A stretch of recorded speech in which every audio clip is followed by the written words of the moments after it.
Buenas tardes a todos ustedes que asisten a nuestro webinar el día de hoy. Estamos muy contentos de que nos acompañen en este día.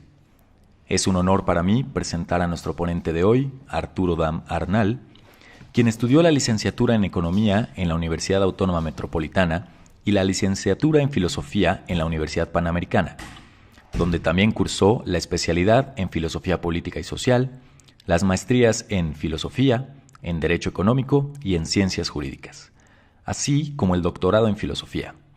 Profesor en las Facultades de Derecho y Filosofía y en la Escuela de Gobierno y Economía de la Universidad Panamericana, profesor invitado del IPADE, articulista en el periódico La Razón y en los sitios electrónicos Asuntos Capitales y Animal Político.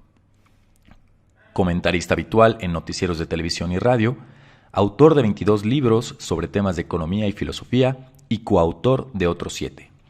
Queda con ustedes para presentar su conferencia La economía frente a los retos del coronavirus, Arturo Dam.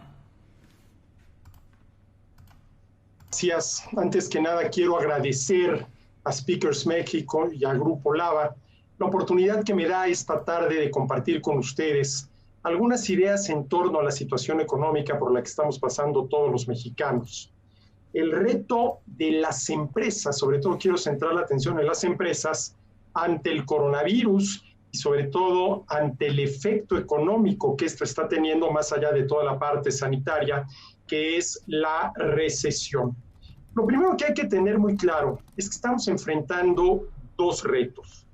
El reto inmediato, vamos a decirlo así, es el de minimizar los efectos de la recesión.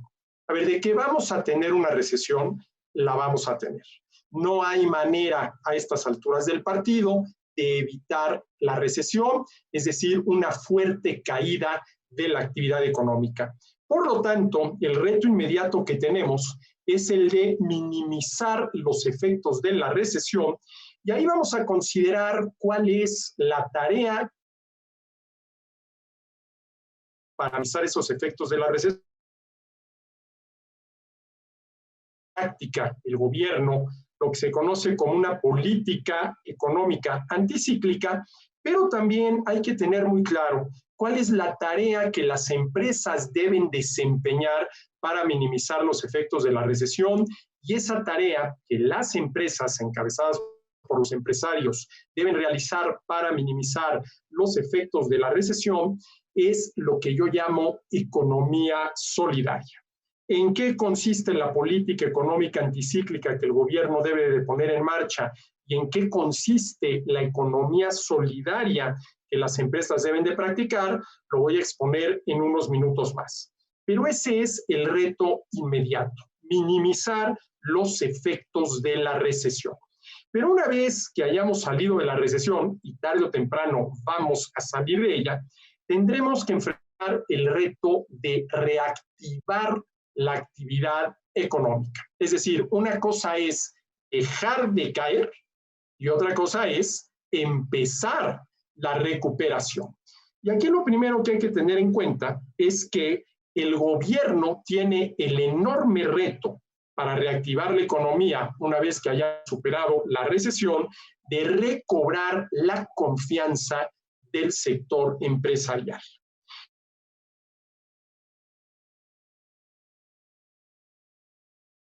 Convencer al gobierno de que haga lo que debe de hacer para que ellos, los empresarios, recobren la confianza y decidan invertir directamente más y por lo tanto dinamizar la producción de bienes y servicios, que es la variable con la cual se mide el crecimiento económico, la creación de empleos y la generación de ingresos.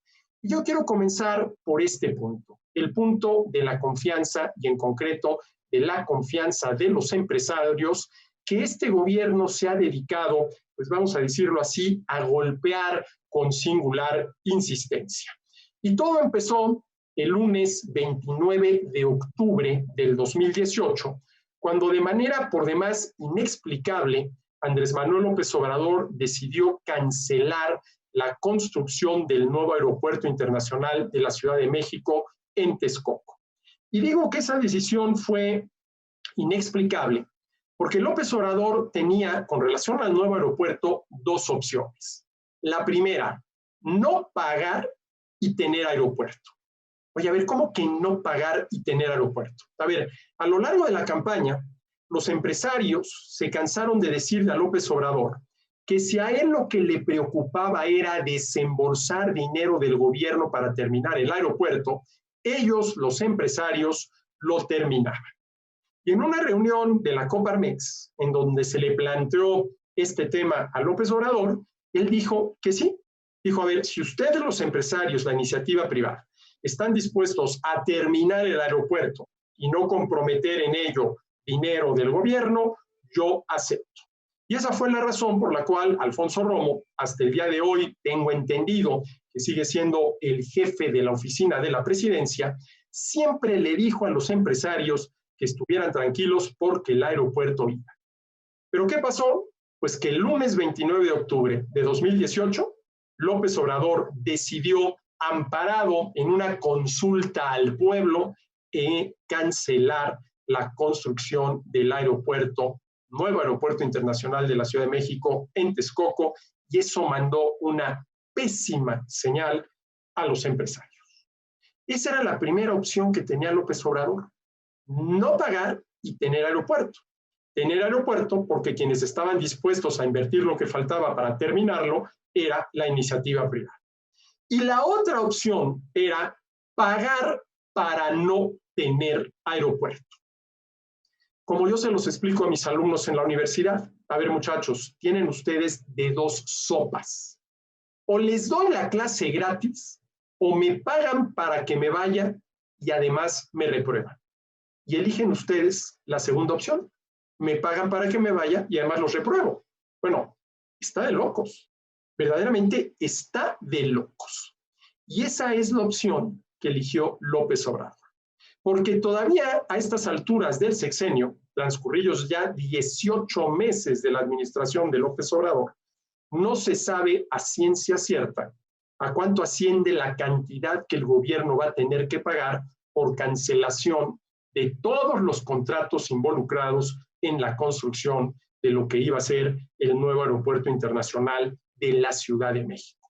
Y se habla de una cifra que ronda los 200,000 millones de pesos que el gobierno nos va a obligar a pagar a los contribuyentes, porque de nuestro bolsillo va a salir ese dinero, para no tener algo. Hombre, que te obliguen a pagar para tener algo, pues de los males es el menor, pero que te obliguen a pagar para no tener algo, no tiene absolutamente ningún sentido. 29 de octubre, lunes 29 de octubre del 2018. ¿Qué pasó a partir de noviembre del 2018? Todavía un mes antes de que se iniciara la administración de López Obrador, que lo que se conoce como inversión directa empezó a caer de manera muy, pero muy pronunciada. A ver, la inversión directa es la inversión que realizan las empresas para producir bienes y servicios, para crear empleos y para generar ingresos. Fíjense ustedes todo lo que depende de las inversiones directas. La producción de bienes y servicios con los cuales satisfacemos nuestras necesidades y que es la variable con la cual se mide el crecimiento de la economía. La producción de empleos, porque para producir bienes y servicios, pues alguien tiene que trabajar. Y además la generación de ingresos, porque a la gente que trabaja se le paga por ello. Todo esto, producción de bienes y servicios, creación de empleos y generación de ingresos, depende de la inversión directa. Ahora bien, en México no tenemos un indicador como tal de la inversión directa, pero el INEGI reporta mes tras mes lo que se conoce como la inversión fija bruta, que es la inversión que se realiza en instalaciones, maquinaria y equipo, y que te proporciona la infraestructura física, instalaciones, maquinaria y equipo, para poder llevar a cabo los procesos de producción, por lo que esta inversión en instalaciones, maquinaria y equipo es un buen indicador del comportamiento de la inversión directa en general. Y déjenme compartir con ustedes qué pasó con esta inversión, la inversión fija bruta, a partir de noviembre del 2018. A ver, un dato rapidísimo.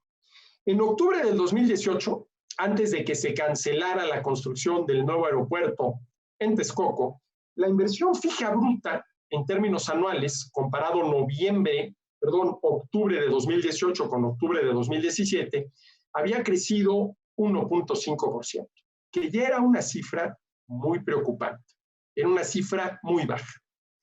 ¿Qué pasó noviembre, un mes después? Que la inversión fija bruta decreció 3.9%. Y de noviembre del 2018 a enero de 2020, último mes para el cual tenemos información, en prácticamente todos los meses, menos uno, que fue enero del 2019, la inversión fija bruta en instalaciones, maquinaria y equipo. En enero de 2020, comparado con enero de 2019, la inversión fija bruta en instalaciones, maquinaria y equipo va de nuevo. Buen indicador de la inversión directa, decreció 9.2%. 9.2%. ¿Qué se requiere para, una vez superada la recesión, reactivar el crecimiento de la economía mexicana? ¿Sí? Que directamente se invierta más, mucho más de lo que se ha venido invirtiendo, desde noviembre del 2018 hasta enero de 2020, insisto, último mes para el cual tenemos información. ¿Y qué se requiere para que directamente se invierta más, mucho más de lo que se ha venido invirtiendo? Pues lo que se requiere es que el sector empresarial, tanto nacional como extranjero, retome la confianza. Una confianza que fue muy seriamente golpeada, en primer lugar, con la cancelación del nuevo aeropuerto internacional de la Ciudad de México, ¿sí?, en octubre de 2018, y que desafortunadamente ha seguido siendo golpeada una y otra vez por la 4T.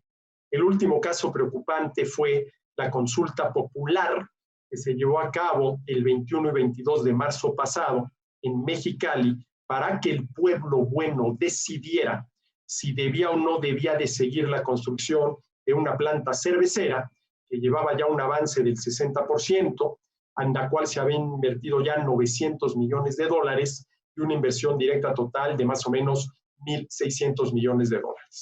El pueblo bueno decidió que se cancelara la construcción de esa planta cervecera en Mexicali.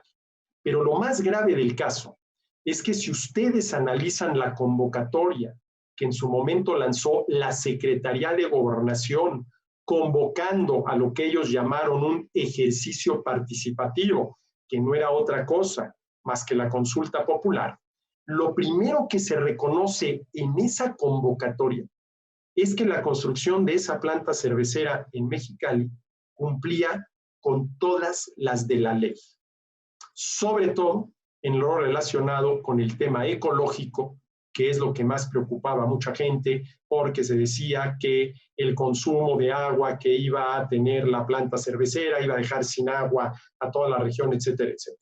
Entonces, a ver, la Secretaría de Gobernación emite una convocatoria a un ejercicio participativo, ¿sí?, para pedirle a la gente que salga a votar y decida si debe o no debe de seguir adelante la construcción de una planta cervecera que llevaba ya un avance del 60%.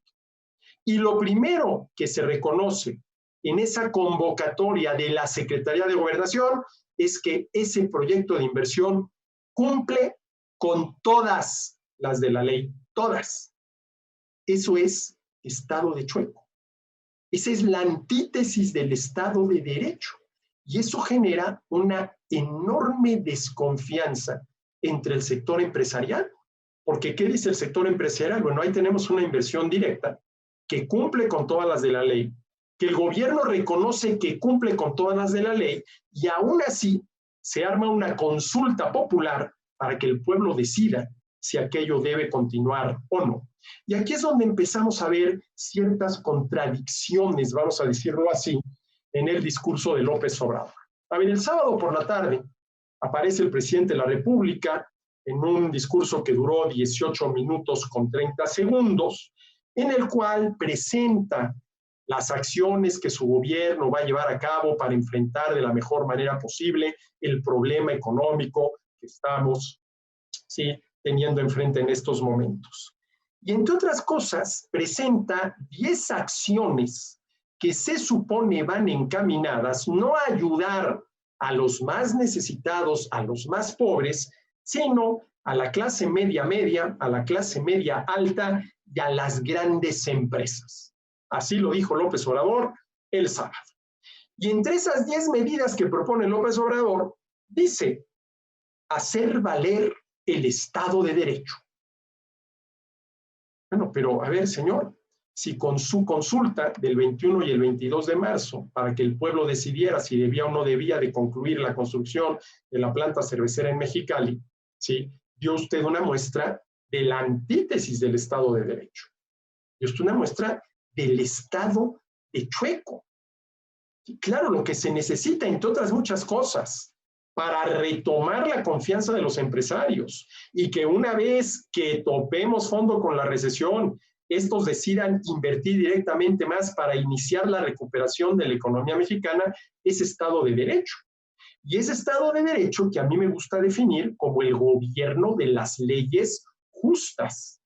Y son justas aquellas leyes que reconocen plenamente, definen puntualmente y garantizan jurídicamente los derechos de las personas, los agentes económicos incluidos, comenzando por los empresarios.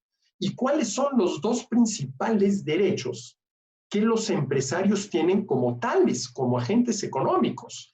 El derecho a la libertad para producir, ofrecer y vender, y el derecho a la propiedad privada sobre los medios de producción necesarios para poder producir, ofrecer y vender. Y cuando tú tienes un proyecto de inversión con un avance del 60%, con 900 millones de dólares ya invertidos, y se arma una consulta popular para ver si ese proyecto debe seguir o no, y resulta que el pueblo decide que ya no se continúe con la construcción de la planta cervecera, eso es estado de chueco. Eso es violar el derecho de los empresarios a la libertad de entrada para emprender, para producir, para ofrecer y para vender, con el agravante, insisto, porque esto es verdaderamente increíble, que lo primero que se reconoció en la convocatoria para llevar a cabo esa consulta popular, ese ejercicio participativo, fue que esa inversión directa, cumplía con todas las de la ley. Bueno, sí. Esto con relación a la reactivación de la economía, una vez que empecemos, ¿sí?, a tocar fondo con esto de la recesión. ¿Qué se va a requerir por parte del gobierno para reactivar la economía? ¿Sí? Que el gobierno retome la confianza de los empresarios, tanto mexicanos como extranjeros. ¿Y cuál es ahí la principal tarea que los empresarios deberán llevar a cabo? Convencer al gobierno de que así debe de ser. Pero bueno, antes de llegar a ese reto, el de reactivar la economía, que es, vamos a decirlo así, el segundo reto que vamos a tener en materia económica, el reto mediato, porque el reto inmediato es el de tratar de sobrellevar de la mejor manera posible la recesión, ¿sí? Ahí tenemos que considerar, primero que nada, cuál es la tarea del gobierno. Y la tarea del gobierno debe de ser minimizar los efectos de la recesión. Y la manera que tiene el gobierno para minimizar los efectos de la recesión, de la caída, ¿sí?, por un lado, en la demanda por bienes y servicios, consecuencia del aislamiento y del miedo a salir, etcétera, etcétera, y consecuencia de ello también la caída en la producción de bienes y servicios, es poner en práctica una política fiscal anticíclica. ¿Cuál es el problema que enfrentamos? Que el gobierno ha sido muy claro y ha dicho ese tipo de política que el gobierno considera ortodoxa, neoliberal, no se va a aplicar. Y yo creo que ya tenemos que hacernos a la idea de que no vamos a contar con el gobierno, ¿sí?, al menos por el lado de la política fiscal anticíclica, para tratar de evitar que la caída sea más pronunciada de la que debería de ser si el gobierno estuviera dispuesto a aplicar una política fiscal anticíclica. ¿Cuál debe ser, y ahorita explico en qué consiste esa política fiscal anticíclica, el objetivo de la misma? Salvaguardar los puestos de trabajo y las fuentes de ingreso en la medida de lo posible, que desafortunadamente va a ser menor a lo deseable. Si ustedes me preguntaran, a ver, ahorita, frente a la recesión, ¿cuál es en materia económica el principal reto? Salvaguardar puestos de trabajo y fuentes de ingreso, que dicho sea de paso, es la mejor manera de ayudar a la gente, en la medida en que la gente pueda preservar su puesto de trabajo y su fuente de ingreso. ¿Y de qué manera una política anticíclica del gobierno puede ayudar a esto? A ver, si el fin es salvaguardar los puestos de trabajo y las fuentes de ingreso, o dicho de otra manera, evitar en la medida de lo posible, que insisto, va a estar muy por debajo de lo deseable, la quiebra de empresas, lo que se debería de hacer era no quitarle a las empresas exención de impuestos y darle a las empresas concesión de subsidios. Pero el gobierno ya dijo que las empresas tienen que seguir pagando impuestos, ¿sí?, con todas las de la ley, y que no va a haber subsidios a las empresas. A ver, en el mejor de los casos, se van a conceder 3 millones de créditos de 25,000 pesos cada uno a una tasa del 10% a las micro y pequeñas empresas que el gobierno considere dignas de recibir esa ayuda. ¿Y cuáles son las empresas que el gobierno considerará dignas de recibir esa ayuda? Aquellas a las cuales el gobierno ya ha bautizado como empresas solidarias, porque son las que no han o despedido a sus trabajadores, o si los han despedido, les siguen pagando su salario. ¿Sí? Ahora, a ver, 3 millones de crédito de 25,000 pesos cada uno al 10%. Y aquí notamos nuevamente una inconsistencia en el discurso de López Obrador, porque en el mensaje que dio el sábado por la tarde, enunciando estas medidas para apoyar, por un lado, a los que menos tienen y por el otro, ¿sí?, a los que tienen más, dijo que una de las medidas que va a ayudar, ¿sí?, a salir de este problema rápido es la baja en las tasas de interés, y mencionó a que la semana pasada, fuera de calendario, la Junta de Gobierno del Banco de México decidió bajar en medio punto porcentual la tasa de interés interbancaria, que es la tasa de referencia, a quedar en 6%. ¿En cuánto está ahorita la tasa de CETES a 28 días? La tasa que el gobierno paga a quien le presta dinero. Bueno, la semana pasada estuvo en 6%, pero el gobierno pretende otorgar estos 3 millones de créditos de 25,000 pesos cada uno a una tasa del 10%. A ver, no hay congruencia en el mensaje. Pero además, ¿qué tanto le puede servir a una empresa, micro, pequeña, mediana, un préstamo de una sola vez de 25,000 pesos a una tasa del 10%? A ver, yo tengo unos amigos que en una de las plazas comerciales de la colonia donde vivo tienen un café, que ahorita está cerrado porque toda la plaza comercial, y eso vamos a volver en un momento más, está cerrada. Bueno, de renta mensual pagan 30,000 de renta mensual. Vamos a suponer que tuvieran derecho, por ser considerados solidarios, a acceder al crédito. Les prestan 25,000 pesos al 10%, lo utilizan para más o menos pagar la renta de un mes. ¿Para qué sirven 25,000 pesos? Por eso lo que yo digo es que la manera en que el gobierno, a través de lo fiscal, debería de ayudar, ¿sí?, a preservar puestos de trabajo y fuentes de ingreso, ayudar en la medida de lo posible a que las empresas no quiebren, sería, uno, no quitándoles, no les cobres impuestos. Ojo, yo soy de la idea de que no habría que condonárselos, habría que exentarlas del pago de impuestos. A ver, durante los próximos 3 meses, exentas del pago de impuestos. ¿Sí? Y además, en la medida de lo posible, subsidiarlas. ¿Sí? Y no a través, ¿sí?, de préstamos al 10%. Inclusive, ¿sí?, de un subsidio a fondo perdido, como son los subsidios. Un subsidio no es un préstamo, es un subsidio. Ahora, la pregunta es, ¿y de dónde saldrían los recursos? Porque, claro, a ver, si yo gobierno dejo de cobrarles impuestos, pues dejo de recaudar, ¿sí? Y entonces voy a tener un problema de finanzas públicas. ¿Qué es lo que habría que hacer? Bueno, pues de entrada, ¿sí?, cancelar definitivamente las obras, ¿sí?, insignias de la 4T. La refinería de Dos Bocas, el Tren Maya, el aeropuerto de Santa Lucía, por mencionar algunas. Y destinar todos esos recursos, ¿sí?, a no quitarle a las empresas y a darle a las empresas. ¿Sí? Y si se necesitan recortar otros gastos, que se recorten.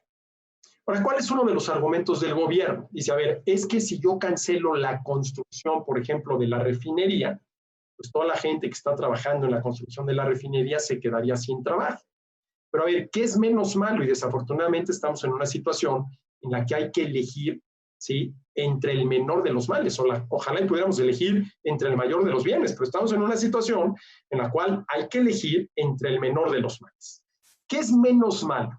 Que pierda su trabajo alguien que está trabajando en la construcción de algo que para todo efecto práctico se va a convertir en un elefante blanco, sobre todo estando los precios del petróleo como están hoy en día, o que pierda su trabajo el empleado de una empresa privada que produce algún bien o servicio por el cual nosotros los consumidores sí estamos dispuestos a pagar un precio. Y si estamos dispuestos a pagar un precio es porque aquello va a satisfacer alguna necesidad, y el que estemos dispuestos a pagar ese precio es la muestra más clara de que ese trabajo sí es un trabajo productivo. ¿Sí? Eso es lo que el gobierno debería hacer. Pero no solamente no lo está haciendo, sino que está el gobierno actuando de manera totalmente injusta, por decirlo de alguna manera. Y esto me lleva a considerar esta división que ha hecho el gobierno entre actividades económicas esenciales que no se pueden parar y actividades económicas no esenciales que sí se pueden parar, con la intención de que quienes trabajan en ellas se queden en su casa, se queden aislados y eviten contacto y eviten la propagación del coronavirus. Pero a ver, lo primero que hay que tener en cuenta es que no hay actividades económicas que por su propia naturaleza sean esenciales o no esenciales. Lo que hay son actividades económicas que para alguien pueden ser no esenciales, pero que para alguien más son esenciales. Les pongo un ejemplo. Para mí, en estos momentos, no es esencial ir a comer a un restaurante. No es esencial. Pero para el cocinero, el garrotero, el mesero, la recepcionista, el valet parking, todos los proveedores del restaurante, el que yo vaya a comer al restaurante es esencial porque de ello depende su puesto de trabajo, su fuente de ingreso, su consumo y su bienestar. Entonces, esta distinción totalmente arbitraria entre actividades económicas esenciales y no esenciales, habría que replanteárselas. Ahora, lo que no se vale es que, por ejemplo, entre las actividades económicas no esenciales se consideró a la construcción, pero todas aquellas empresas dedicadas a la construcción, proveedoras de las obras, ¿sí?, insignias de la 4T, Dos Bocas, el Tren Maya, el aeropuerto de Santa Lucía, sí pueden seguir operando para proveer a la construcción de estas obras. Eso simple y sencillamente es estado de chueco. Eso simple y sencillamente no se vale. Y hay otra cosa muy interesante, porque hay gente que dice que estamos en un momento en el cual tenemos que elegir entre la salud y la vida por un lado y la economía por el otro. Y que si hay que sacrificar la economía vía el aislamiento, vía prohibir actividades económicas esenciales, con la consecuencia de que mucha gente puede perder su puesto de trabajo, su fuente de ingreso, ¿sí? Ver afectado su nivel de consumo, su nivel de bienestar, eso se tiene que hacer porque primero está la salud y la vida. La pregunta es si esta disyuntiva es verdadera o no. Porque, a ver, primero que nada, ¿de qué depende la salud y la vida? De que podamos satisfacer correctamente nuestras necesidades. ¿Y eso de qué depende? De que tengamos un ingreso que nos permita acceder a los bienes y servicios para satisfacer nuestras necesidades. ¿Y eso de qué depende para la gran mayoría de las familias de este país? De que tengan un trabajo. Porque el 80% de las familias de este país no cuenta con un ahorro que le permita seguir consumiendo sin generar ingresos, sin trabajar. Entonces, esa disyuntiva, salud, vida por un lado, economía por el otro, había que replanteárselos. Y a ver, el otro día hice yo este ejercicio, lo hice en uno de mis artículos del periódico, levantó alguna polémica, discusiones interesantes.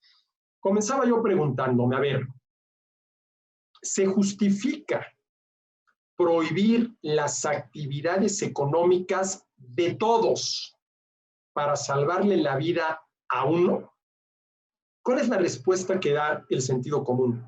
Que no.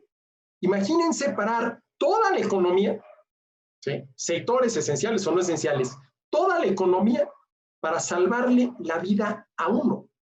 ¿Se justifica? Pero ¿qué nos dice el sentido común? Que no. Ahora vámonos al otro extremo.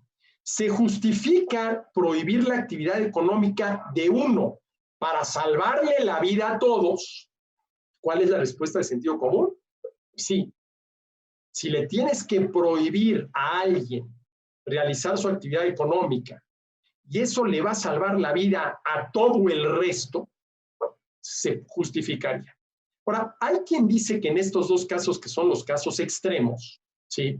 Lo que hay que hacer está muy claro, pero que nosotros nos encontramos en algún lugar intermedio donde las cosas no están muy claras. Bueno, a ver, con los datos que teníamos a principios de la semana pasada, yo hice el siguiente ejercicio. Dije, a ver, vamos a suponer que se permite la realización de todas las actividades económicas, guardando la sana distancia, el uso de cubrebocas, el gel, todas las medidas de prevención, salvo el aislamiento, ¿sí? Y que consecuencia de ello, ¿sí? Las muertes estimadas por el coronavirus se multiplican por 10 en México, se multiplican por 10. Bueno, si ese fuera el caso, ¿sí? Los muertos en México por coronavirus representarían el 0.15% de la población total del país. Suponiendo que se permitiera ya la actividad de todas las actividades económicas, la realización de todas las actividades económicas y consecuencia de ello, rompimiento del aislamiento en casa, pero no de las medidas como es la sana distancia, el cubrebocas, el uso de gel, muy importante, la realización de pruebas para tratar de detectar a la mayor cantidad de personas infectadas y a estas sí aislarlas. Consecuencia de ello, se multiplica por 10 el número de fallecidos en México esperados por el coronavirus. Bueno, ello representaría el 0.15% del total de la población. ¿Sí? Hoy en día, el 80% de las personas, y esto lo digo porque he hecho 2 encuestas vía Twitter, está más preocupada por la situación económica que por el tema de la salud. ¿Sí? Ahora, yo no digo que no se deban de tomar precauciones, la sana distancia, el cubrebocas, el gel, el realizar pruebas. A ver, ¿cuál tendría que ser una condición? Y yo creo que aquí el sector privado ya se tardó en proponerlo para poder ir levantando a la economía y empezar a permitir que se realicen todas esas actividades económicas que hasta el día de hoy están consideradas no esenciales. A ver, que el sector privado se comprometa a financiar ¿sí?, la mayor cantidad de pruebas posibles para detectar a quienes puedan tener el coronavirus y aislarlos, ¿sí? Y aislarlos, ¿sí? Pero bueno, ¿hasta qué punto, sí, realmente esta medida de dividir la economía en actividades esenciales y no esenciales es correcta? Y por otro lado, frenar las actividades no esenciales, porque hay que tener en cuenta una cosa, ¿sí? Nosotros operamos en una economía en la cual absolutamente todo está relacionado con todo a través de una enorme red de intercambios. De tal manera que lo que deja de suceder en lo que se consideran actividades económicas no esenciales termina afectando a las actividades económicas esenciales, ¿sí? Y otro punto importante, ya para terminar con este tema de la política económica anticíclica. A ver, ¿dónde empezó el problema? Por una caída en la demanda, ¿sí? La gente empezó a tener miedo, la gente se empezó a quedar en su casa y empezó a demandar menos de lo que venía demandando, ¿sí? Entonces, se cae la demanda por parte de las familias, esto empieza a afectar el desempeño de las empresas, estas deciden producir menos y a su vez demandar una menor cantidad de factores de la producción y se empieza a generar, vamos a decirlo así, un ciclo vicioso de caída en la demanda. Tanto en la demanda de bienes para el consumo final por parte de las empresas, como en la demanda de factores de la producción por parte de las empresas, ¿sí? Y se te cae la demanda, ¿sí? ¿Cuál sería una manera de compensar esa caída en la demanda? Con un mayor gasto del gobierno. Se me cae la demanda de las familias, se me cae la demanda de las empresas, ¿sí? La típica política fiscal anticíclica sería que el gobierno gastando más compensara la caída en la demanda de las familias y la caída en la demanda por parte de las empresas. Sin olvidar que la demanda de los extranjeros, es decir, las exportaciones de productos mexicanos a otros países, también han tenido una caída importante. Entonces, la típica política monetaria anticíclica consiste en un mayor gasto del gobierno con la intención de compensar el menor gasto de las familias, el menor gasto de las empresas y el menor gasto de los extranjeros vía las exportaciones. Pero aquí hay un punto muy importante. Suponiendo que el gobierno decida hacerlo, y el gobierno ya dijo que eso no lo va a hacer, ¿cómo debería de financiar ese mayor gasto gubernamental? Con deuda externa. Porque si el gobierno gasta más, ¿sí?, y termina financiando ese mayor gasto con más impuestos, pues no sale, ¿sí?, las cuentas, porque lo que el gobierno gasta de más sería lo que los contribuyentes, familias o empresas gastan de menos, y la demanda agregada, el total de la demanda, ¿sí?, queda igual. O si el gobierno pretende financiar ese mayor gasto con deuda interna, pues lo que el gobierno gasta de más es lo que nosotros, que le prestamos el dinero al gobierno, gastamos de menos y la demanda agregada permanece igual. La clave de una política monetaria, fiscal anticíclica es que el gobierno gaste más y que ese mayor gasto, ¿sí?, termine financiándose con deuda externa. Y por ejemplo, ahí el gobierno tiene acceso, ¿sí?, a una línea de crédito por parte del Fondo Monetario Internacional equivalente a 60,000 millones de dólares. Y llevamos más o menos 10 años pagando las comisiones que hay que pagarle al Fondo Monetario Internacional por tener abierta esa línea de crédito, 60,000 millones de dólares. Allá hay otra fuente de ingresos para que el gobierno pueda dejar de quitarle a las empresas y darle a las empresas. Hasta el momento, lo único que hemos visto, que yo me atrevo a decir sensato, es las medidas, ¿sí?, que presentó el Banco de México la semana pasada con el fin, ¿sí?, de reducir la posibilidad de que las instituciones de crédito, ¿sí?, se vean en la necesidad de tener un comportamiento procíclico, es decir, de reducir los préstamos a las empresas y familias que los necesiten. En lo que pretende el Banco de México con esta serie de 10 medidas, que no las voy a mencionar, pero no las voy a presentar, el objetivo es: 1, proveer liquidez para mejorar el funcionamiento de los mercados internos. 2, fortalecer los canales de otorgamiento de crédito a la economía. Y 3, promover el comportamiento ordenado de los mercados de deuda y de cambios de nuestro país, todo lo cual apunta en la dirección correcta y involucra la cantidad de 750,000 millones de pesos, que equivalen más o menos al 3.3% del Producto Interno Bruto del país. O sea, la política monetaria va a contribuir, ¿sí?, a enfrentar esta situación que estamos enfrentando, ¿sí?, con recursos equivalentes al 3.3% del Producto Interno Bruto. ¿Con cuánto va a contribuir la política fiscal? A través de los 3 millones de créditos de a 25,000 pesos cada uno al 10%, la política fiscal contribuirá con el 0.6% del Producto Interno Bruto. Desde el punto de vista fiscal, y nada más para terminar este punto y entrar al tema que me parece interesante de la economía solidaria. Por ejemplo, Alemania, ¿sí?, nada más por el lado fiscal va a contribuir con apoyos fiscales equivalentes al 32% de su Producto Interno Bruto. Reino Unido, 18.8%. Estados Unidos, 14.8%. Italia, 12.5%. Canadá, 8.8%. México, 0.4%, porque ya dijo el señor López Obrador que eso de endeudarse es neoliberal, eso de endeudarse es ortodoxo, y aquí lo que se está aplicando es una política heterodoxa basada ni más ni menos que en la economía moral.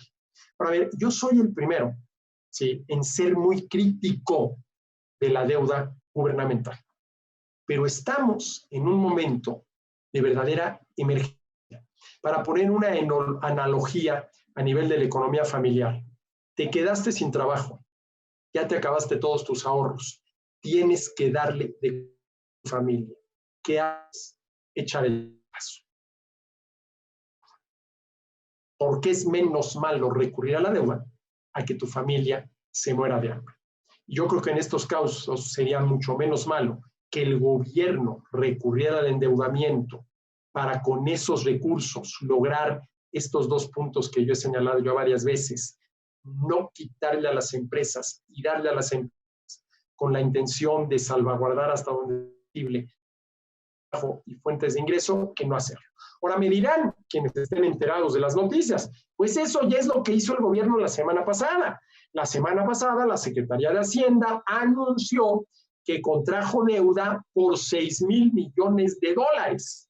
Sí, pero estrictamente hablando, lo que hizo la Secretaría de Hacienda fue cambiar 6,000 millones de dólares de deuda externa a menor plazo y mayores tasas por 6,000 millones de dólares de deuda externa a mayores plazos y menor tasa. Es decir, no hubo un endeudamiento neto.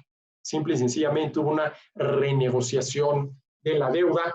Por lo tanto, yo insisto, pues tenemos que estar convencidos de que con el gobierno, en esta ocasión, por medio de una política fiscal anticíclica, simple y sencillamente no contamos, y lo que el gobierno pretende hacer, lo dijo el presidente el sábado en la tarde, ¿sí?, para enfrentar esta situación y apoyar, así lo dijo, a las grandes empresas, es no corrupción, no impunidad.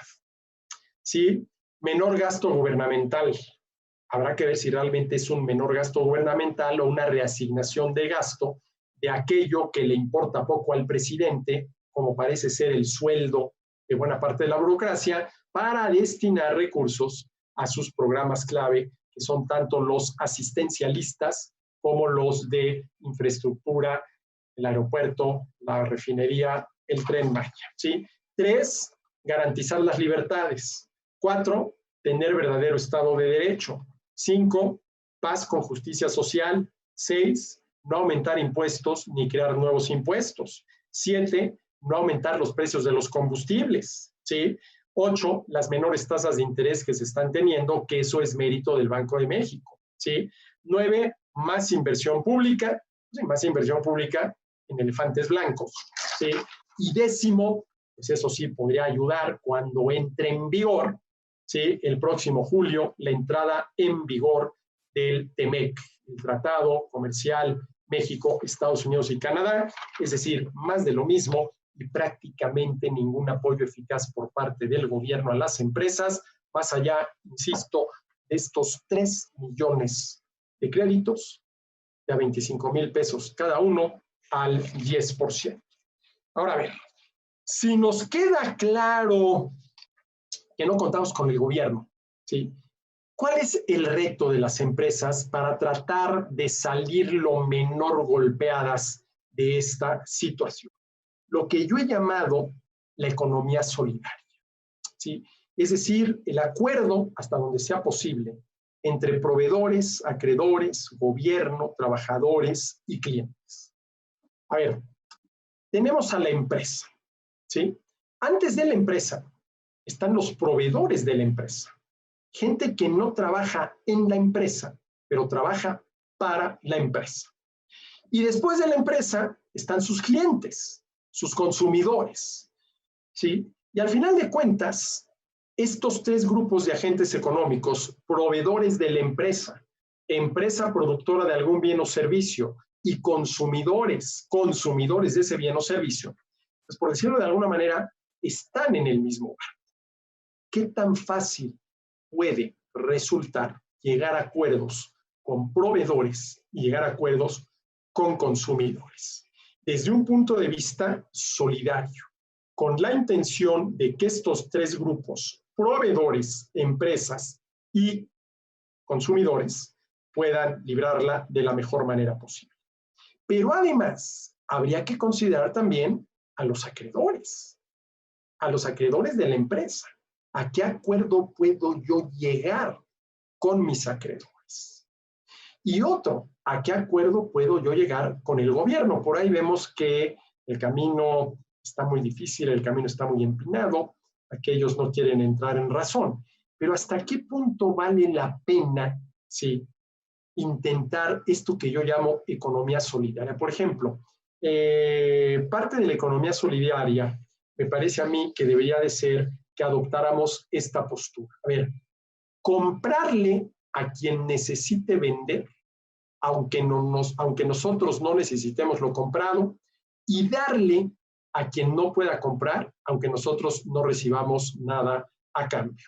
Hombre, me dirán que esta idea de economía solidaria pues no va a tener mayor impacto sobre la demanda agregada, que no va a revertir la tendencia hacia la recesión, pero sí puede ayudar a mucha gente y sobre todo, muy importante en estos días, que se vea que somos solidarios unos con otros. Déjenme ponerles un ejemplo de economía solidaria, ¿sí? Aquí a mi casa, ¿sí? Una vez a la semana viene un muchacho que nos lava los coches a todos. El coche de mi mujer, los de mis hijos y el mío, una vez a la semana. Ahora lo hemos contratado 2 veces a la semana, ¿sí? 2 veces a la semana. La segunda lavada, pues no la necesitamos, ¿sí? Pero para ayudarlo, y ayudarlo de la manera más digna posible, dándole trabajo. Lo mismo sucede, por ejemplo, con un matrimonio que viene todos los sábados a bolear los zapatos. Pues como prácticamente hemos estado encerrados en la casa y no hemos salido, los zapatos no se han ensuciado. Y sin embargo, todos los sábados le sacamos más o menos 10 pares de zapatos para que los boleen. Eso es lo que yo llamo consumo solidario, comprarle a quien lo necesite, aunque nosotros no necesitemos lo comprado. Y no me refiero, como algunos los han entendido, a que salgamos corriendo a una agencia automotriz a comprar 10 automóviles, ¿no? Me refiero a este tipo, ¿sí?, de comportamiento solidario. Y luego también el de darle a quien lo necesite y que no pueda comprar, ¿sí? Por ejemplo, el caso del lavacoches o el caso del bolero, adelantarle el pago de 1 mes, 2 meses de trabajo, ¿sí? Porque a lo mejor con lo que está recibiendo en el día no le alcanza. Entonces, adelantarle, sí. Pero esto es economía solidaria, pero no nada más en este tipo de casos de gente que vive al día, que necesita ese trabajo, sino hasta qué punto podemos, ¿sí?, armar una red de solidaridad económica, empresarios, proveedores, clientes, acreedores, ahí entrarían los bancos, gobierno. Y luego, muy importante, al interior de la empresa, ¿sí?, la solidaridad, patrones, trabajadores.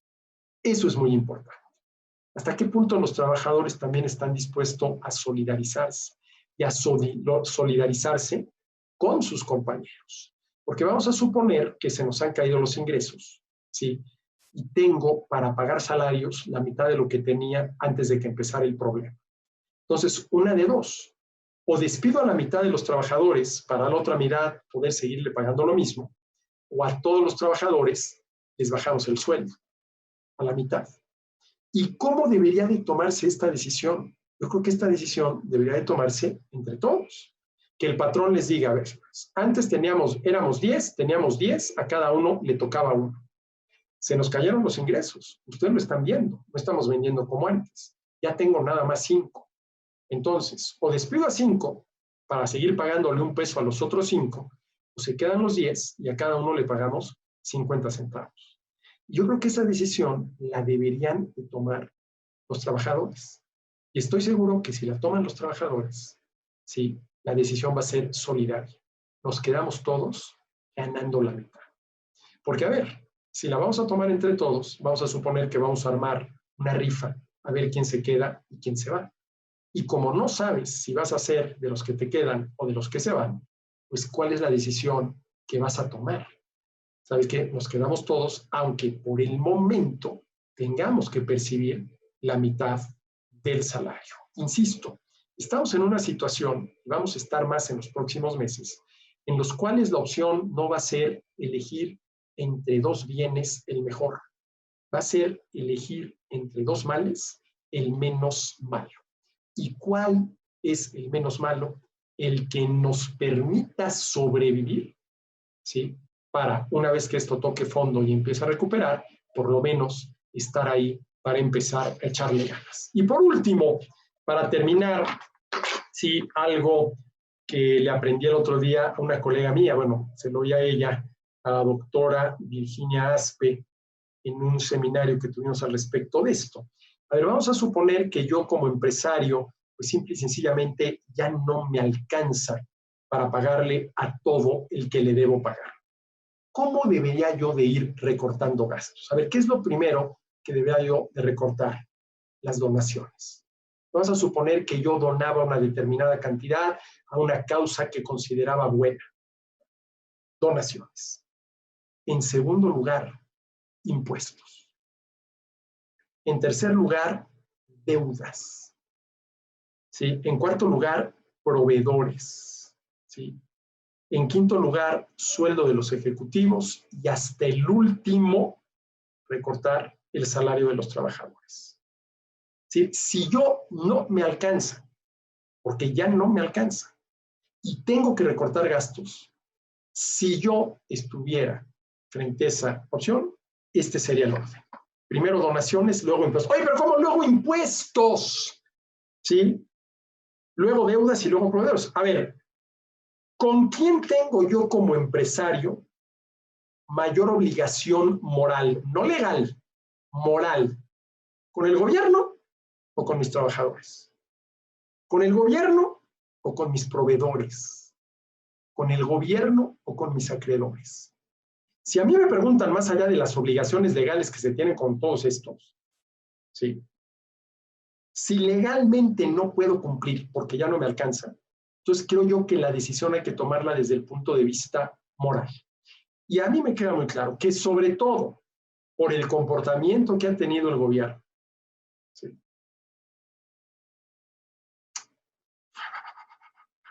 las agresiones a los empresarios, el tema de la cervecera en Mexicali, ¿sí?, yo tengo mucho más obligación moral, ¿sí?, con mis acreedores, con mis proveedores, con mis ejecutivos y con mis trabajadores. De tal manera que si yo me viera en esa disyuntiva. Y a ver, primero, pues, donaciones, ¿no? A ver, yo donaba una determinada cantidad al museo tal, perdón, una vez que se recupere esto, volvemos a eso. En segundo, al impuesto. Hay que pagar impuestos, ¿sí? Oye, pero es que inmediatamente me va a querer el SAT. Bueno, a ver, ya el SAT hizo una prórroga para la declaración anual, lo que ustedes manden, ¿sí? Bueno, de acuerdo, pero ¿con quién tengo una mayor obligación moral? Vamos a llegar en un momento en el cual las decisiones las vamos a tener que tomar desde este punto de vista, el moral, no el legal. Donaciones, impuestos, deudas, proveedores, sueldos ejecutivos, salarios trabajadores. Tratar de salvaguardar lo más posible a los trabajadores. Y por último, ¿sí? ¿Qué podemos sacar bueno de todo esto? A ver, yo creo que deberíamos de hacernos la siguiente pregunta. A ver, ¿qué debía haber hecho en el pasado que no hice y que me hubiera permitido enfrentar de mejor manera esta crisis? Ahí obviamente no hay una respuesta general. Cada quien, dependiendo de sus circunstancias, sabrá cuál es la respuesta. A lo mejor hay alguien que diga, no, mira, yo hice todo lo que tenía que hacer y en ese sentido estoy tranquilo, pero a lo mejor hay quien dice, oye, es que yo no hice todo lo que debería de hacer. Por ejemplo, a nivel de la economía familiar, pues no ahorré. ¿Sí? Y no ahorré no porque necesitara gastar en lo indispensable, sino porque acabé gastando, ¿sí?, en lo que no era indispensable. ¿Sí? Y claro, lo que no es indispensable, aquello destinado a satisfacer gustos, es muy válido, pero la manera de pagar por ello no es vía el endeudamiento, es vía el ahorro. Es vía el ahorro. Entonces, a nivel de la empresa, a nivel de la economía familiar, ¿sí?, ¿qué debía haber hecho en el pasado que no hice y que me hubiera permitido enfrentar de la mejor manera posible esta crisis? ¿Cuáles son, sí, los dos grandes retos que enfrentamos en materia económica? Primero, que la recesión sea lo menos grave posible. Para ello, prácticamente con el gobierno no contamos. Están ahí las medidas del Banco de México, que es el Banco Central del Estado mexicano autónomo del gobierno. Pero con el gobierno federal no contamos. Entonces contamos con nosotros mismos. Y lo que hay que aplicar es economía solidaria. Por ejemplo, ya se habla mucho del salario solidario,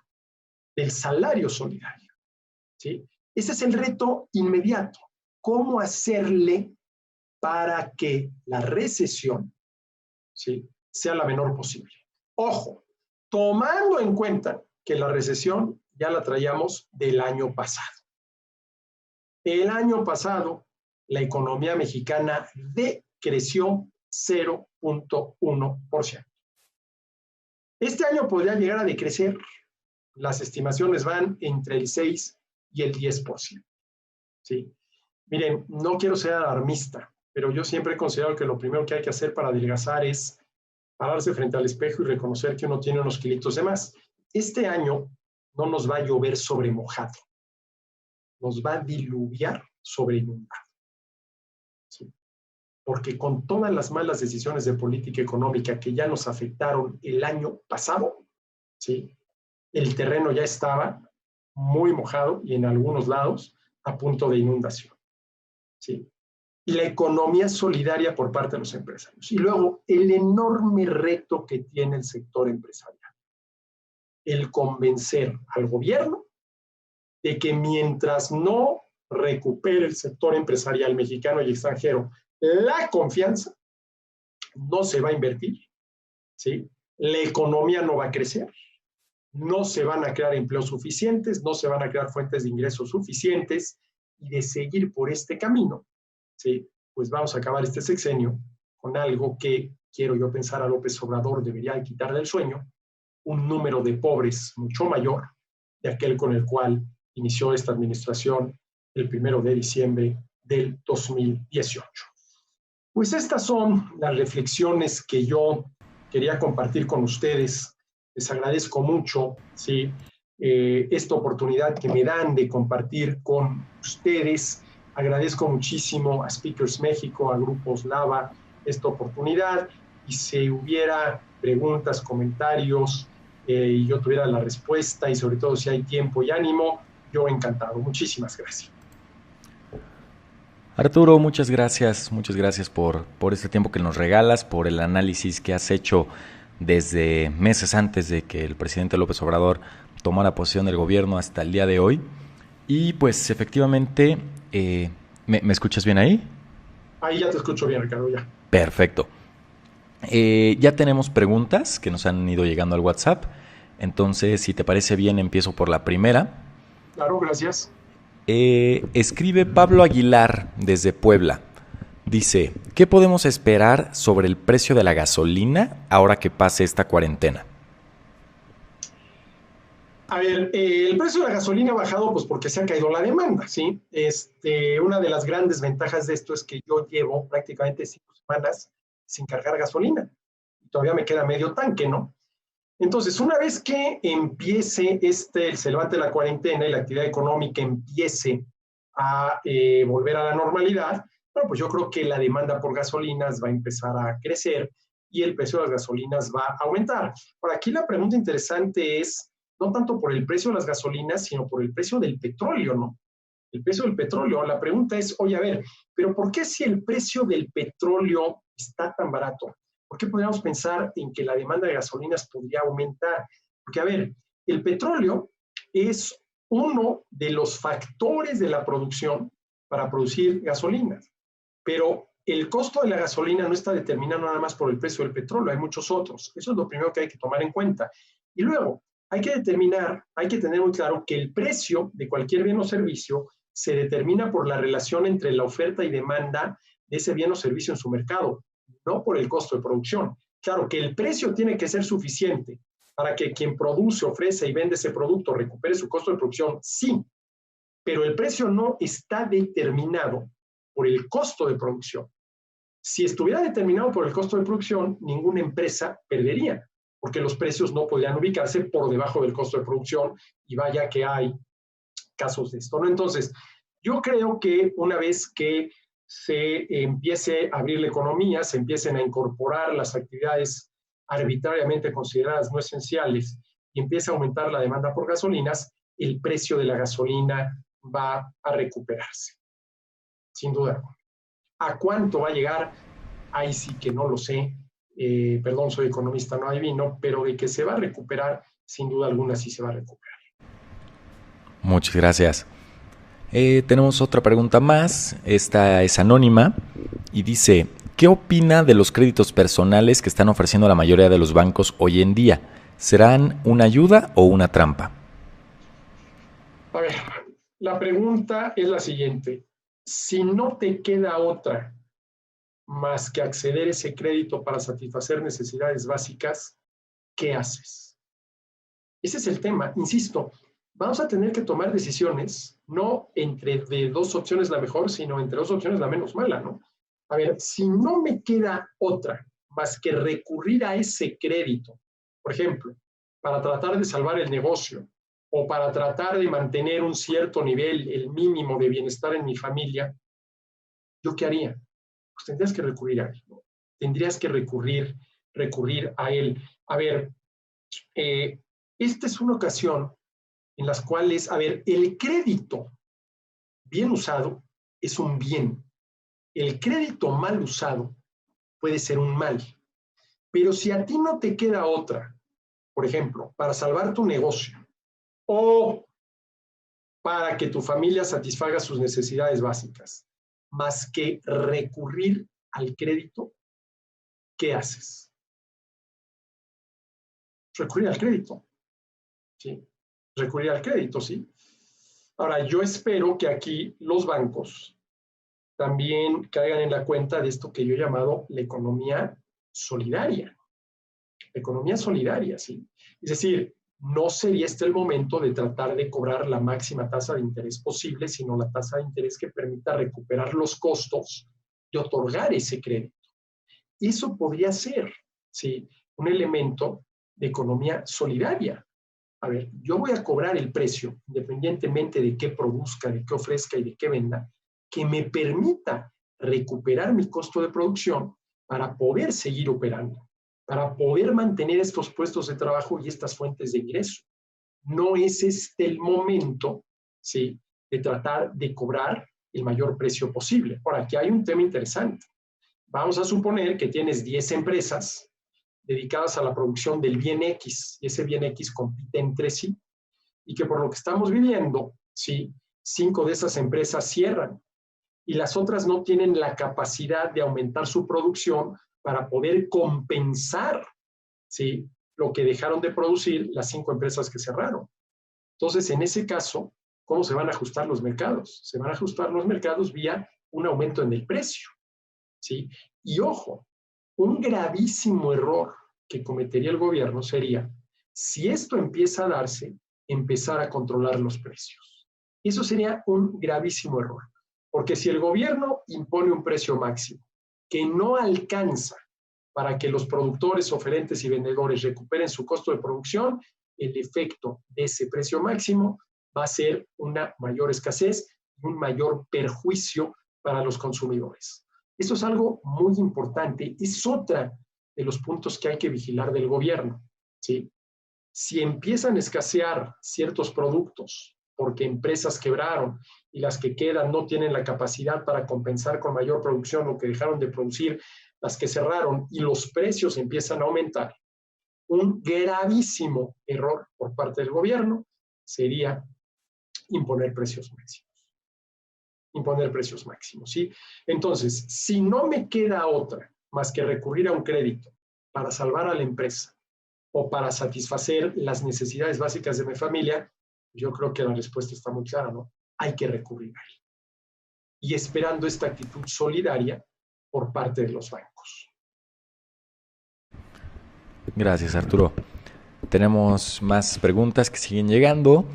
Esta también viene anónima, que dice: ¿cuál sería la manera en que se puede hacer entender al gobierno lo que tú y todos pensamos? Si sus proyectos personales no los va a cancelar ni posponer. Ay, ay, ay, si yo supiera. A ver, yo pediría media hora con López Obrador para explicarle esto de la demanda agregada, la caída en el consumo de las familias. Pero quiero yo pensar que, por ejemplo, el secretario de Hacienda esto lo tiene muy claro y que la secretaria de Economía, que también es economista, pues también lo tiene muy claro, ¿no? ¿Sí? Aquí me parece que la postura del presidente es por la necedad del presidente. Porque yo no concibo que el secretario de Hacienda, con la responsabilidad que tiene, la secretaria de Economía, con la responsabilidad que tiene, no hayan tenido más de una reunión con López Obrador y decir: a ver, señor presidente, esto es así. Economía 1, demanda agregada. ¿Sí? Creo que es una verdadera necedad del presidente. Ahora, si ustedes me dicen, bueno, ¿cuál sería la medida más eficaz para que el gobierno entendiera?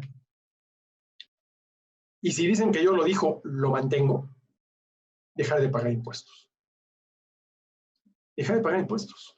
Pero claro, tendría que ser una acción concertada entre todos, partiendo del hecho de que no es muy fácil dejar de pagar impuestos en México. A ver, yo me pongo en huelga tributaria, yo quiero presionar para que el gobierno haga caso, atienda como debe el tema de la seguridad, el tema de la justicia, etcétera, etcétera, y dejo de pagar impuestos. Y que quede claro que no es que yo quiera dejar de pagar impuestos, pero lo que quiero es que a cambio de los impuestos que el gobierno me quita, por lo menos me garantice la seguridad. Yo, Arturo Dam, ¿cómo le hago para dejar de pagar impuestos? A ver, voy a una tienda, compro un producto, me cobran el IVA y digo, no, no pago el IVA. ¿Sí? ¿Sí? O la universidad donde trabajo, la próxima quincena que ya se acerca, les digo, ¿saben qué? Pues no me quiten el ISR. Ese es el problema. Por eso tendría que ser una, vamos a decirlo así, estrategia perfectamente bien pensada, encabezada por el sector empresarial y anunciada con anticipación, no de mañana, a ver, inclusive, a ver, señor presidente, una reunión de los empresarios con el señor presidente. A ver, el crecimiento depende de nuestras inversiones. Nuestras inversiones dependen de que el gobierno garantice en el ámbito de la economía el Estado de Derecho. El Estado de Derecho supone respetar la libertad para emprender y la propiedad privada sobre los medios de producción que se ha visto amenazada en este sexenio. ¿Sí? Si usted nos garantiza eso, nosotros nos comprometemos a invertir tanto. Si no nos garantiza eso, pues entonces tendremos que buscar la manera de presionar para que se haga. ¿Y cuál es la única manera eficaz antes de armar otra revolución, que ojalá y no se haga, porque los saldos y resultados de las revoluciones han dejado muchísimo que desear, de verdaderamente presionar al gobierno? Pégales donde les duele, y donde le duele sobre todo a este gobierno, el bolsillo. ¿Sí? Pero ¿cómo se armaría una huelga nacional de contribuyentes? Tendrían que jalar absolutamente todos parejo, ¿sí? Porque no se vale, ¿sí?, que el gobierno nos obligue a entregarle parte del producto de nuestro trabajo. Yo siempre le he dicho, a ver, yo no pago impuestos, a mí me los cobran y los pago. Yo no los pago, a mí me obligan a entregar parte del producto de mi trabajo para tener estos resultados. ¿Sí? Y otra cosa muy importante, lo que hemos visto, a ver, ¿cómo es posible que tengamos un país tan mal institucionalizado que llegue una persona y pueda hacer lo que está haciendo López Obrador? Por ejemplo, esta iniciativa de ley que mandó, ¿sí?, para que se modifique el artículo 21 de la Ley de Responsabilidad Presupuestaria y Hacendaria, para que se le dé, ¿sí?, al Ejecutivo Federal todo el poder para poder, en casos de emergencia, reasignar el presupuesto de la Federación como crea más conveniente. A ver, si eso pasa y se termina incluyendo en el artículo 21 de esta ley, va a decir que López Obrador va a tener total control de todo el dinero.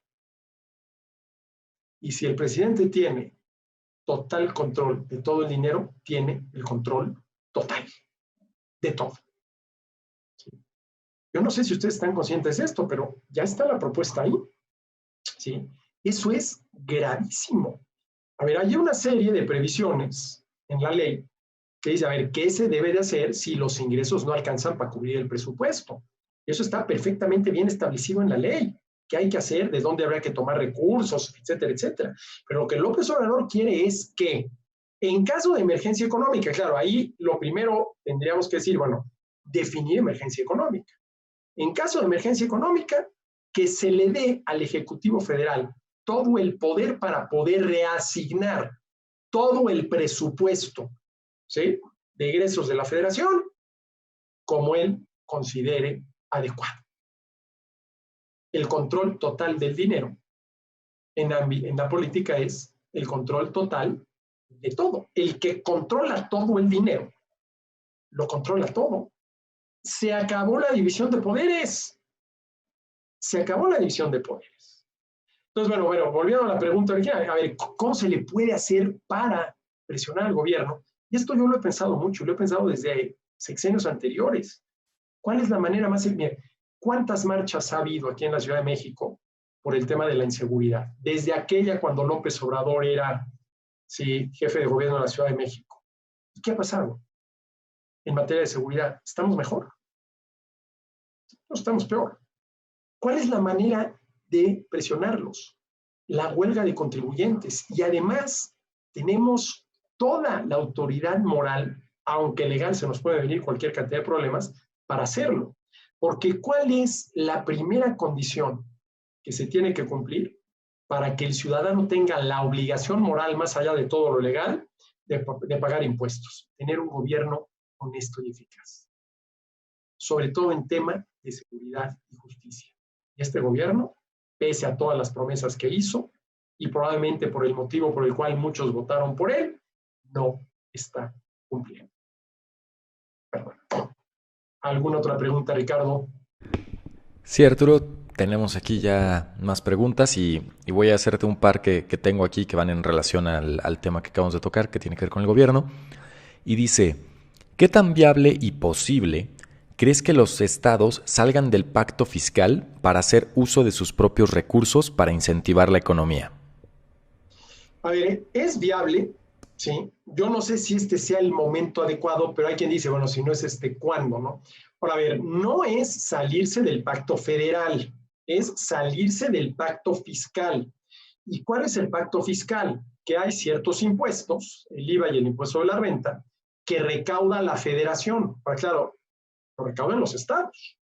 Lo recauda la federación y luego en función de una serie de formulitas y criterios que hay, devuelve a los estados esos recursos, tratando de buscar la equidad, lo cual quiere decir que le devuelve menos a los estados que más aportan y les da más a los que menos aportan, y los estados que más aportan pues ya se están quejando porque dicen que eso es inequitativo, ¿sí? Dicen que eso es inequitativo. De que se pueden salir, tengo entendido que sí se pueden salir, ¿sí? Ahora, esto sí sería un golpe muy fuerte para la federación, para la federación. Ahora, si a mí me preguntan, a ver, aquí cómo se entiende el federalismo fiscal, pues precisamente como lo acabo de mencionar, el gobierno federal recauda ciertos impuestos en todo el país y luego regresa, ¿sí? No debería de ser al revés. A ver, que la gran parte de lo recaudado en los estados se quede en los estados y que al gobierno federal le toque nada más lo que necesita para realizar. Lo que pasa es que aquí el gobierno federal ha crecido tanto y necesita tantos recursos, ¿sí? Pues que prácticamente no alcanza, ¿sí? ¿Cuál es la primera queja, por no decir exclusiva, de cualquier político? No me alcanza. Es que no me alcanza, ¿sí? No me alcanza. Entonces la pregunta es si no debería de ser al revés y que el federalismo fiscal fuera que los estados federados recaudaran sus impuestos y que una proporción, habría que hacer cuentas, ¿sí? Se la mandaran a la federación, pero que se quedaran con buena parte de lo recaudado.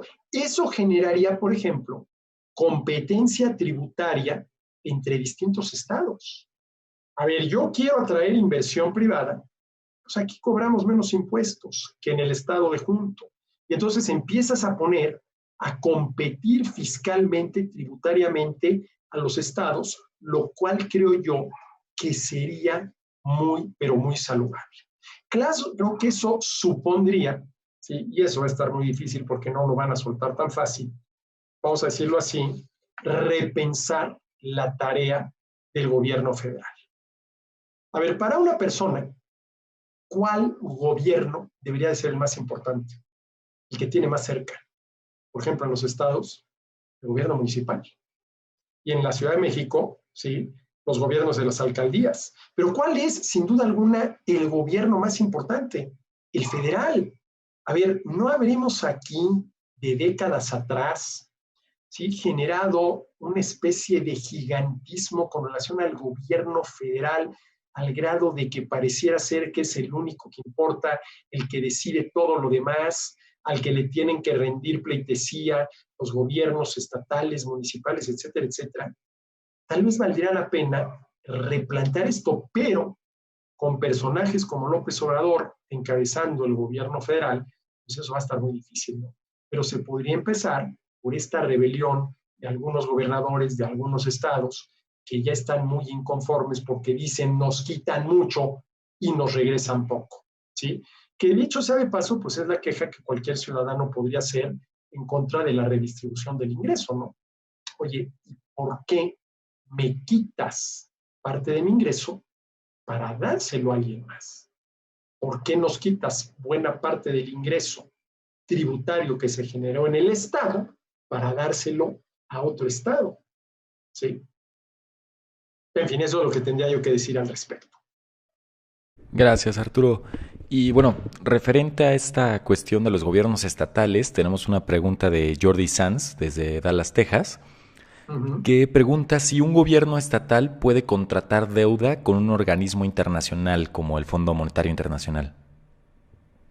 Esa es una buena pregunta, Jordi. No lo sé. De que pueden contratar deuda, sí, es la que se conoce como la deuda subnacional.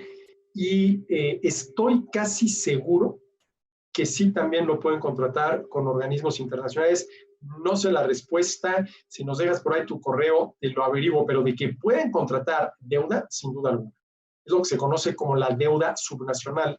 Lo que se llama deuda soberana es la deuda del gobierno federal y la subnacional es la deuda de los estados. Y bueno, acuérdense, el sexenio pasado, los escandalazos que hubo por la contratación totalmente imprudente, inclusive en algunos casos ilegal, de deuda subnacional de parte de algunos estados.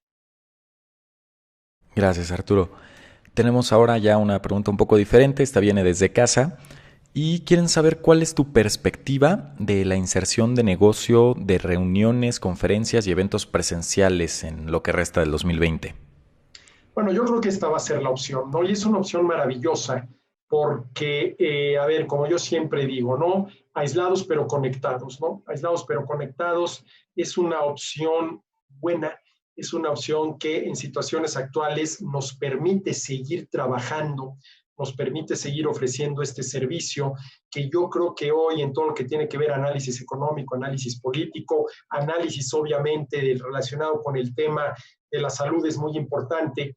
Imagínense si no tuviéramos esta maravillosa herramienta, pues esta plática no la podríamos haber tenido y seguramente ya hubo unas antes y va a venir otras más y se puede participar en foros y se puede participar ya conferencia utilizando esto, que no hay nada como estar en un escenario y poder ver la cara de la gente.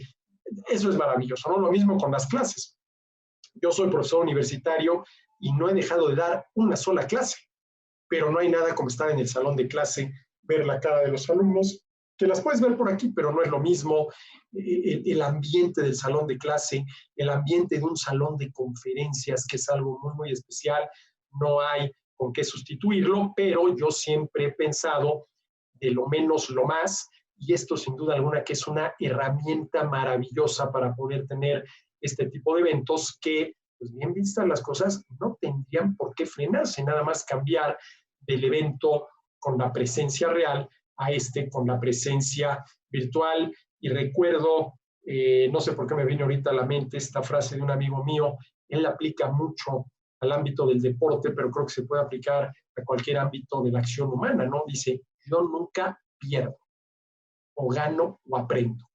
Y aquí lo que estamos haciendo todos es aprendiendo, ¿sí? De lo menos lo más, y si no hay de otra, qué bueno que tenemos esta opción, porque nada más imagínense lo que sería esto si no tuviéramos esta maravillosa tecnología.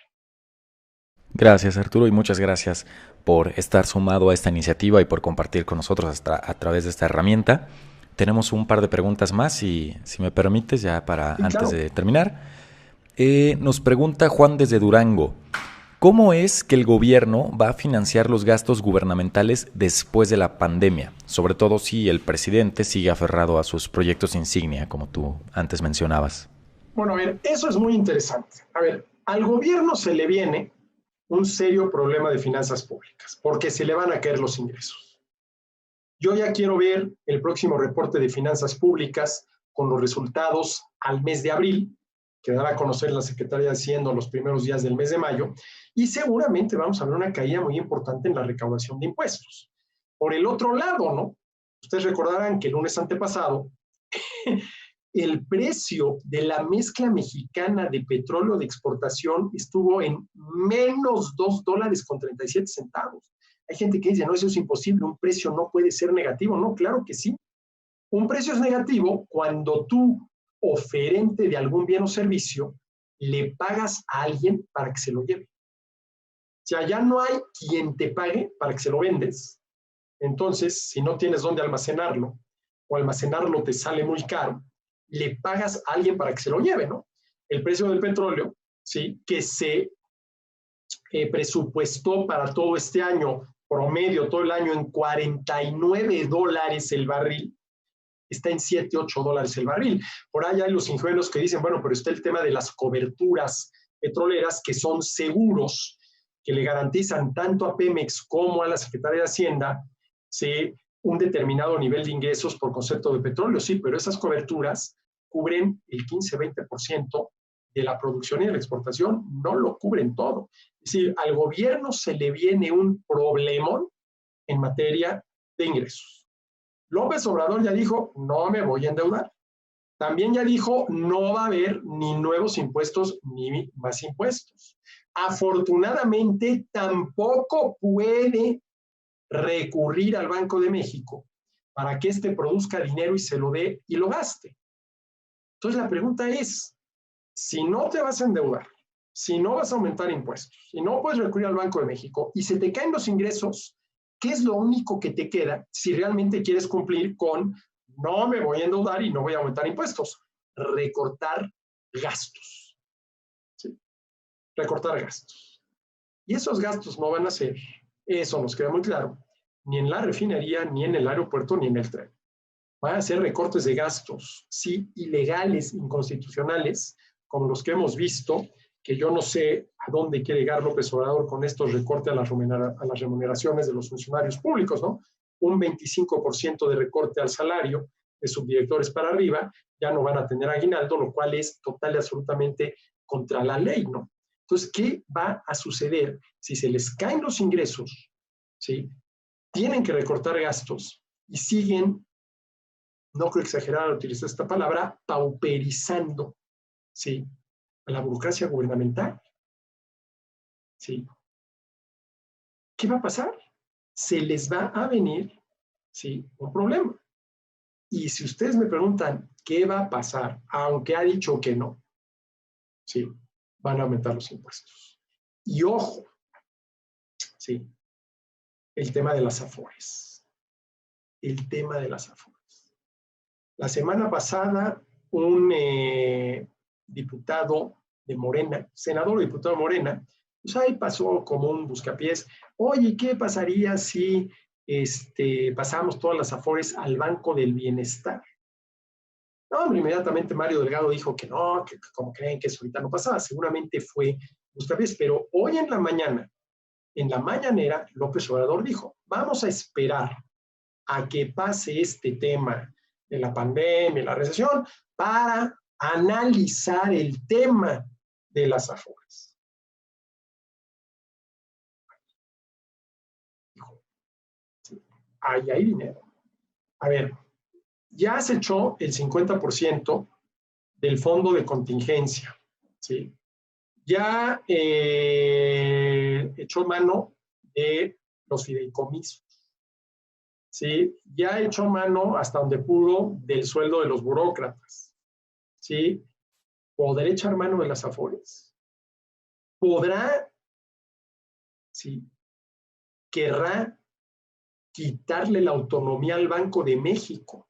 Lo cual sería gravísimo, porque a ver, que el Banco de México sea autónomo, quiere decir que el gobierno federal no lo puede obligar al Banco de México a producir dinero y dárselo para que lo gaste. Con lo cual, la producción de dinero se decide en función de algún objetivo de política monetaria, como es el de procurar la estabilidad del poder adquisitivo de la moneda nacional. Pero si se le quita la autonomía al Banco de México y el gobierno federal lo puede obligar a producir dinero y dárselo, entonces la producción de dinero estaría en función de las necesidades de gasto del gobierno, que tienden a ser infinitas. Y si el gobierno, si el Banco de México produce todo el dinero que el gobierno le pide y el gobierno empieza a gastar ese dinero, empieza a aumentar la demanda por bienes y servicios. Y si la oferta no puede aumentar al mismo paso que aumenta la demanda por bienes y servicios, se te empieza a disparar la inflación y volvemos a los años 80. Cuando la inflación llegó a ser del 180% anual. ¿Sí? Ahorita, en la primera quincena de abril, estuvo en 2.01. La menor inflación desde que a partir de 1969 se mide. Claro, ¿por qué bajó tanto la inflación? Pues porque se está cayendo la demanda. ¿sí? Pues, claro, se te cae la demanda, pues baja la inflación, ¿sí? Pero sí va a haber un serio problema con las finanzas del gobierno, una caída importante de los ingresos, ¿sí? Y habrá que ver cómo le van a hacer para equilibrarlo. La manera correcta sería recortar gastos. Esa es la manera correcta. Muchas gracias, Arturo. Tenemos pregunta de Daniel Iván Bolaños, que manda saludos y dice: ¿usted opina que se espera algún alza de precios en el mercado una vez que termine esta pandemia? A ver, allá hay una cuestión muy interesante. Acabo de decir que en la primera quincena de abril, la inflación anual, comparando primera quincena de abril de este año con primera quincena de abril del año pasado, fue 2.01%. La menor inflación desde que a partir de 1969 el INEGI mide la inflación. Ahora, ¿por qué? Se ha caído la demanda. ¿Sí? Si ustedes le preguntan a cualquier oferente de cualquier bien o servicio cómo le está yendo, las respuestas van de mal a muy mal. ¿Sí? Raro es el que les dice, está yendo muy bien, ¿no? Está yendo muy bien, sí, de mal a mal. Pero ahí tenemos una presión que jala la inflación a la baja. Pero ¿qué va a pasar más temprano que tarde cuando la depreciación del tipo de cambio, es decir, el aumento en el precio del dólar y por tanto el aumento en el precio de todo lo importado, te empieza a generar presiones inflacionarias? Entonces ahí vamos a tener una fuerza contraria. A ver, si la caída en la demanda presiona a la baja la inflación, la depreciación del tipo de cambio, el aumento en el precio del dólar, el aumento en el precio de lo importado, te lo va a presionar a la alza. Y ahí la pregunta va a ser, ¿cuáles de estas dos fuerzas, las que jalan la inflación a la baja o la jalan hacia arriba, va a tener más poder? ¿Va a ser más fuerte? Yo no tengo la respuesta. Yo sí creo, ¿sí?, que la inflación va a empezar a aumentar, ¿sí?, una vez que se dé la transmisión de la depreciación del tipo de cambio a algunos precios y esto empiece a afectar al resto. Ahora, ¿podríamos llegar a tener inflaciones de 2 dígitos por arriba del 10%? Pues ahí todo depende que el Banco de México cumpla su tarea. Si el Banco de México cumple su tarea y evita que la presión inflacionaria se convierta en más inflación, ¿sí?, esto se podrá tener más o menos, sí, controlado. Pero si el Banco de México, por una serie de consideraciones, ¿sí?, considera que la presión inflacionaria tiene que salir, pues la va a dejar salir y esto sí se va a traducir en mayor inflación. El otro día que comentaba yo con un amigo mío economista esto de la inflación del 2%, decía, sí, pero espérame, hay que ver cuál va a ser el efecto de lo que les acabo de mencionar, ¿no?, de la depreciación del tipo de cambio sobre la inflación, y tal vez podríamos llegar a ver inflaciones del 10-15%. Yo le respondía, bueno, todo depende que vaya a ser el Banco de México. Y aquí hay que distinguir entre presión inflacionaria e inflación. No me meto a explicar la diferencia porque ya se convertiría esto en una clase de teoría monetaria, pero la depreciación del tipo de cambio sin duda alguna te genera presiones inflacionarias. Pero si el Banco de México se mantiene firme, esta presión inflacionaria no sale. Ahora, ¿cuál es el inconveniente de eso? Que si esta presión inflacionaria no sale, puede significar problemas para muchas empresas. Porque, a ver, yo uso materia prima importada, ¿sí? Hace 3 meses pagaba a 18 pesos el dólar, ahorita lo pago a 25 pesos el dólar. Aumentaron mis costos de producción. Una manera que tengo yo para tratar de recuperarlos es aumentando los precios. Pero si el Banco de México no valida ese aumento de precios con una mayor cantidad de dinero, no voy a poder aumentar los precios y entonces probablemente incurra yo en pérdidas y en una de esas me veo obligado a cerrar. Entonces, lo que quiero decir es que en una situación donde hay, por un lado, recesión y por otro lado, presiones inflacionarias por efecto de la depreciación, la decisión de la autoridad monetaria es muy difícil. Es lo que pasó en el 95. Es lo que pasó en el 95, ¿sí? Pero bueno, ya veremos, esperemos que independientemente de cuál sea la decisión que tome la autoridad monetaria, sea la más prudente. Gracias, Arturo. Tenemos ya una última pregunta para cerrar este webinar y dejarte descansar. Hombre, yo encantado, ¿eh? Encantado. Pero bueno, bien previendo todo lo que se viene con todas las decisiones del gobierno y todo lo que está pasando a nivel mundial, que es posiblemente una crisis económica, consejos que nos puedas dar para manejar nuestras finanzas personales y familiares para aminorar en la medida de lo posible esta crisis. A ver, primero que nada, lo digo en términos muy coloquiales, apapachar la chamba. Apapachar la chamba, ¿sí? Y sobre todo, apapachar, ¿sí? A nuestros clientes. ¿Quién puede ser mi cliente? Mi patrón. Mi patrón puede ser mi cliente. Es a él a quien le estoy vendiendo mi trabajo, ¿sí? Mi cliente puede ser el comprador del bien o servicio que yo estoy ofreciendo, suponiendo, por ejemplo, que tenga una tortería, ¿sí? Mis proveedores, apapacharlos. Insisto, el tema de la economía solidaria. Eso primero que nada. Segundo, en la medida de lo posible, que tampoco es tan fácil como dicen algunos, no, es que esta crisis es la oportunidad ideal para reinventarnos. A ver, tampoco es que sea tan fácil, ¿sí? Tampoco es que sea tan fácil, pero sí, buscar opciones. Déjame ponerles un ejemplo de economía casera muy interesante, que me llamó mucho la atención. Nosotros aquí en la casa, una vez a la semana viene una señora a echarnos la mano con trabajos caseros, ¿no? Y la semana antepasada, sí, platicando con ella, me dice, oiga, señor, ¿sabe qué? Es que yo además cocino muy sabroso y hago unos romeritos exquisitos. ¿De veras, Mari? Sí, señor, hago unos romeritos exquisitos. Oiga, Mari, pues la próxima vez que venga, la próxima semana, por favor, tráigame una orden de romeritos. Me trajo la orden de romeritos, se la pagué muy bien, sabrosísimos los romeritos, ¿no? Pero ¿qué hizo esta señora? A ver, esta señora se dedica a la limpieza del hogar. Yo no sé si lo pensó, se le ocurrió en el momento, le salió de manera espontánea, pero me dijo lo de los romeritos. Y ya me acabé los romeritos. Y ahora que vino le dije, oiga, Mari, ¿y qué otras cosas hace usted? No, pues sí, que hago unos guauzontles deliciosos. Y a mí los guauzontles, pese al cochinero que supone comérselos, me fascina. Oigan, Mari, la próxima vez que venga, tráigame por favor un orden de guauzontles. ¿Sí? Es decir, lo que está haciendo la señora se está diversificando. Insisto, lo primero que fue de los romeros, no sé si lo traía pensado, si se le ocurrió en el momento, si le salió espontáneo. Pero por lo pronto, bueno, ahí ya tiene un ingreso adicional. Ya le compré los romeros muy sabrosos. La semana entrante vienen los guauzones.